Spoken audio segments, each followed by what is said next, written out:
আচ্ছা, কখনো কি এমন মনে হয়েছে যে একটা কোম্পানির বার্ষিক রিপোর্ট দেখে মনে হচ্ছে সব দারুণ, কিন্তু ভেতরে ভেতরে হয়তো অন্য কোনো গল্প চলছে? আসলে প্রায় একটা মাত্র লাভ বা ক্ষতির সংখ্যা পুরো ছবিটা দেখাতে পারে না। তো চলুন, আজ আমরা অ্যাকাউন্টিং স্ট্যান্ডার্ড 17 মানে সেগমেন্ট রিপোর্টিংয়ের গভীরে ডুব দিই আর দেখি এটা কিভাবে একটা কোম্পানির ভেতরের আসল সত্যিটা আমাদের সামনে নিয়ে আসে। এই কথাটা কিন্তু একদম কোর সমস্যাটাকে তুলে ধরে। একবার ভাবুন, একটা বিশাল কোম্পানির একটা অংশ রকেটের গতিতে ছুটছে আর অন্য একটা অংশ তলে তলে ডুবে যাচ্ছে।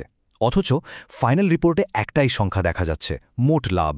এই যে একটা সংখ্যায় সব মিলিয়ে দেওয়া, এটাই কিন্তু অনেক বড় ঝুঁকি লুকিয়ে রাখতে পারে আর বিনিয়োগকারীদের ভুল পথে চালিত করতে পারে।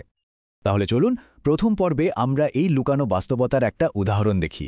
আমাদের কেস স্টাডি হলো একটা কাল্পনিক কোম্পানি যার নাম স্টার মাল্টি লিমিটেড। বাইরে থেকে দেখলে মনে হবে, আরে বাহ, কোম্পানি তো দারুণ লাভজনক, কিন্তু আসল সত্যিটা কি তাই? এবার আসল ছবিটা দেখুন। স্টার মাল্টি লিমিটেডের মোট লাভ দেখাচ্ছে ১০০ কোটি টাকা। দেখে তো বেশ ভালোই মনে হচ্ছে, তাই না? কিন্তু একটু ভেতরে তাকান। মোবাইল ফোন বিভাগ একাই লাভ করেছে ১২০ কোটি টাকা, আর এই বিশাল লাভটা ল্যাপটপ বিভাগের ৫০ কোটি টাকার বিরাট লোকসানকে পুরোপুরি ঢেকে দিয়েছে। একজন সাধারণ বিনিয়োগকারী হিসেবে শুধু মোট লাভের অঙ্কটা দেখে এই গুরুতর সমস্যাটা বোঝার কোনো উপায় নেই। আর ঠিক এখানেই এন্ট্রি হয় অ্যাকাউন্টিং স্ট্যান্ডার্ড 17 বা AS 17-এর।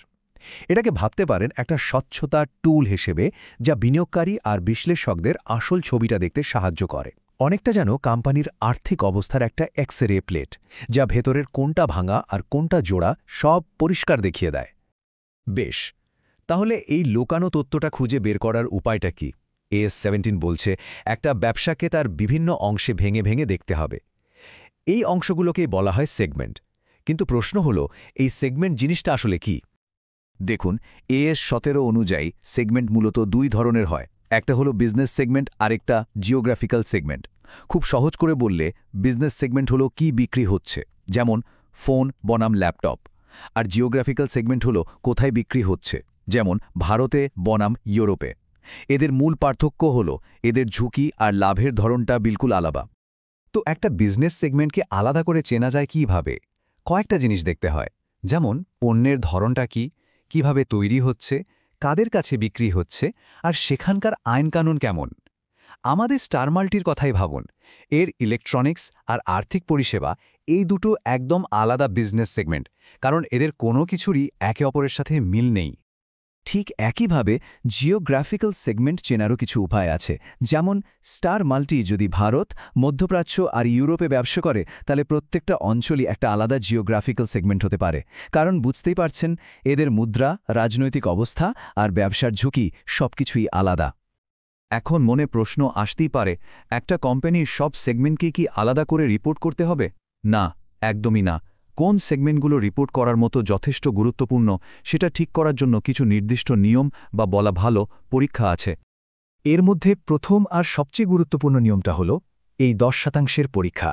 এটাই ঠিক করে দেয় যে কোন সেগমেন্টগুলোকে আমাদের আলাদাভাবে গুরুত্ব দিয়ে দেখতে হবে। একটা সেগমেন্টকে রিপোর্টেবল বা গুরুত্বপূর্ণ বলার জন্য এই 3টে পরীক্ষার যে কোনো একটা পাশ করলেই চলে। ব্যাপারটা অনেকটা একটা পরীক্ষার মতো, যেখানে পাশ করার জন্য 3টে সুযোগ আছে। তার আয়, লাভ বা সম্পদ যে কোনো একটা যদি মোট পরিমাণের 10% বা তার বেশি হয়, ব্যাস, তাকে আলাদা করে রিপোর্ট করতেই হবে। এই ফলাফল পরীক্ষাটা একটু প্যাঁচানো, তাই চলুন একসাথে ধাপে ধাপে দেখি। প্রথমে আমরা সব লাভজনক সেগমেন্টের লাভ যোগ করব। এখানে সেটা হলো 170। এরপর লোকসানে থাকা সেগমেন্টগুলোর মোট লোকসান যোগ করব, যেটা এখানে 70। এখন এই দুটো সংখ্যার মধ্যে বড় কোনটা? অবশ্যই 170। আমরা এই 170কেই ধরব। এর 10% হলো 17। তার মানে যে সেগমেন্টের লাভ বা লোকসান 17-এর বেশি, সেটাই একটা গুরুত্বপূর্ণ সেগমেন্ট হিসেবে ধরা হবে।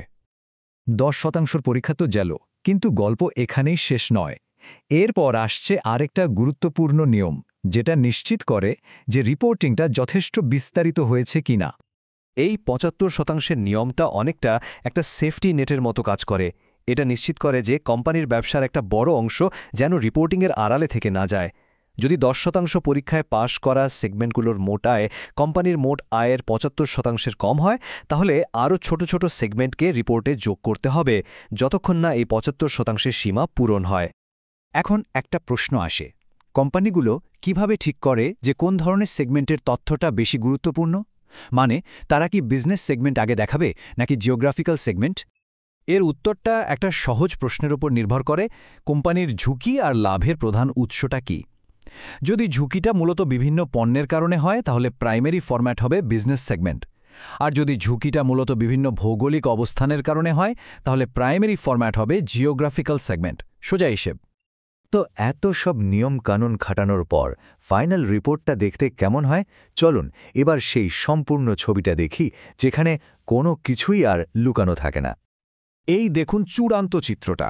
এখানে প্রত্যেকটা বিভাগের পারফরম্যান্স একেবারে পরিষ্কার। দেখা যাচ্ছে ফোজিং বিভাগ বেশ লাভজনক, কিন্তু ফিটিং বিভাগ লোকসানে চলছে। এই যে স্বচ্ছতা, এটাই হলো AS17-এর আসল উদ্দেশ্য। এটা কোম্পানির শক্তি আর দুর্বলতা দুটোই চোখে আঙুল দিয়ে দেখিয়ে দেয়। শুধু লাভ লোকসান দেখালেই তো হবে না, তাই না? একটা সম্পূর্ণ ছবি পাওয়ার জন্য প্রত্যেকটা গুরুত্বপূর্ণ সেগমেন্টের এই জরুরি আর্থিক তথ্যগুলো অবশ্যই প্রকাশ করতে হয়। এতে বিনিয়োগকারীরা প্রত্যেকটা সেগমেন্টের কাজকর্ম, লাভ করার ক্ষমতা আর ঝুঁকি সম্পর্কে একটা বিস্তারিত ধারণা পায়। আর সবশেষে একটা অত্যন্ত গুরুত্বপূর্ণ ধাপ হল রিকনসিলিয়েশন বা পুনর্মিলন। ভাবুন, এটা হলো পাজলের সব টুকরোগুলোকে একসাথে মেলানোর মতো। এই ধাপে সব সেগমেন্টের ডেটা যোগ করে কোম্পানির মোট আর্থিক বিবরণের সাথে মিলিয়ে দেখা হয়। এটা নিশ্চিত করে যে কোনো তথ্য যেন হারিয়ে না যায় আর পুরো ছবিটা যেন সঠিক আর সামঞ্জস্যপূর্ণ থাকে। আশা করি এই আলোচনাটা আপনাদের একটা নতুন দৃষ্টিভঙ্গি দিয়েছে। এখন থেকে যখনই কোনো কোম্পানির আর্থিক রিপোর্ট দেখবেন, শুধু মোট লাভের সংখ্যার দিকে না তাকিয়ে এর আড়ালে থাকা সেগমেন্টগুলোর আসল গল্পটা খুঁজে বের করার চেষ্টা করবেন।